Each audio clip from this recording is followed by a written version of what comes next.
แกง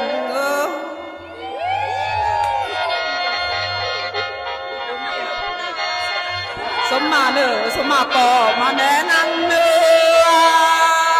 น้องแกงควาย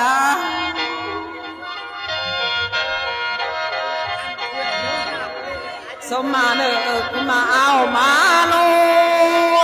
นักเตอเนอสมมาผู้เป็นเปิดไปสาเงินกุลนั่นนะ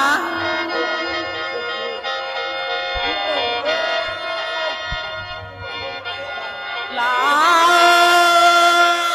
ไอ้เปิดคนนี้สมหูเนอไปหายกินข้าวกินเนื้อพัวค่ะเนื้อน้องแปลงควาย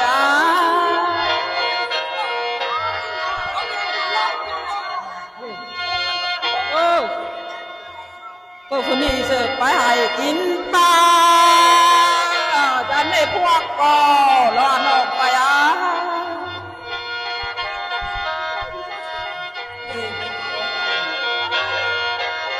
นะไอ้บอกไปให้จันหูตะไปนารอน้องแปลงไป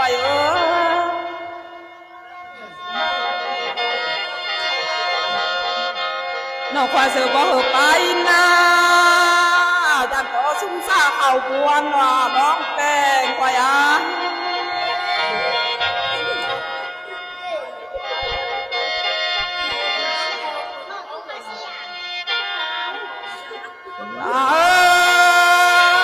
nhà tịt tới nở con lóc cười nỉ vào nhà tí xa nở nó khi nữa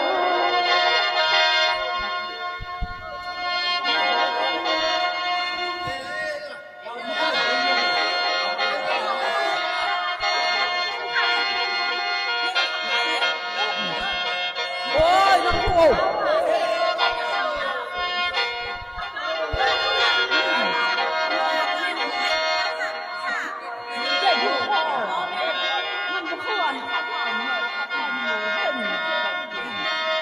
ไปเลยที่มาเอาเราก็เลยพาชักคอลา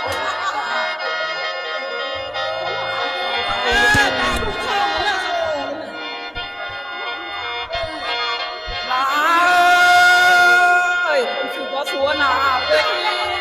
ที่มวนนะวะเรื่องแบบเชนน้องเจ้าเอ้ยความรักคุณน้องเจ้าจีบาง